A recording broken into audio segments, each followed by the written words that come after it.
Xazinam to'rt til tarbiyalash markazi, hammamizning xazinasi.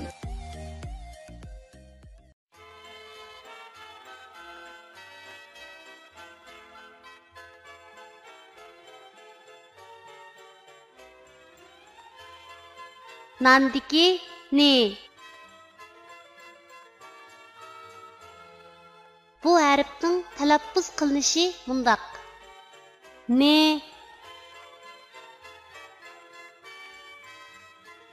Endi bu harfni o'z ichiga olgan misollarni ko'rib o'tamiz. Nining beshidan ulindigan shakli. Misol: nag'ra. Nining bosh va oyog'idan ulindigan shakli. Misol: kipinak. Nining oyog'idan ulindigan shakli. Misol: tiyin. Nining ayrim shakli. Misol: qo'g'in.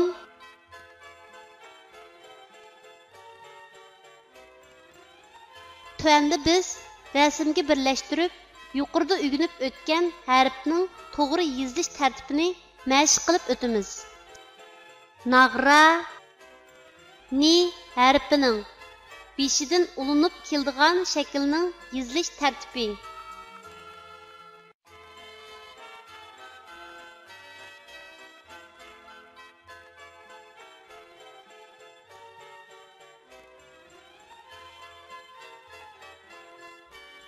Kipinak ni harfining bosh va oyog'idan ulinib keladigan shaklning yozilish tartibi.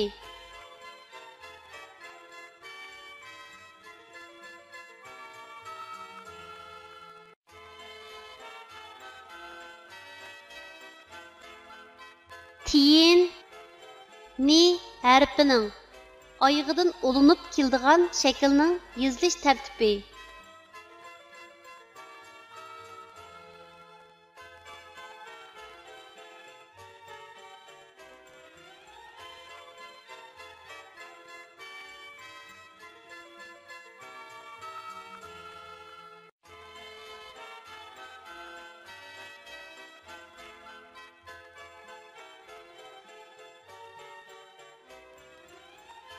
Qo'g'in ni harfining ayrim shaklining yozilish tartibi.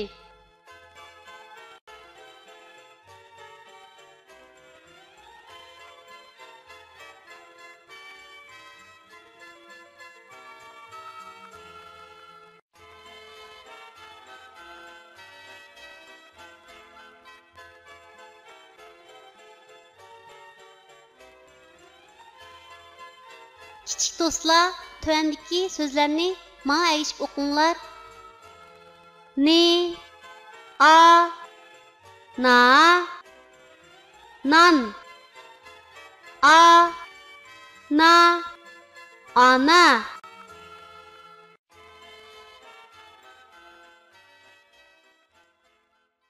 Derslerimiz Türk tili, İngiliz tili, Rus tili, German tili, Uyghur tili grammatikasi, Xitoy tili, matematika, bolalar ana tili, bolalar ingliz tili, boshlang'ich seviye, ul seviye, o'rta seviye. Tarbiyalash muddati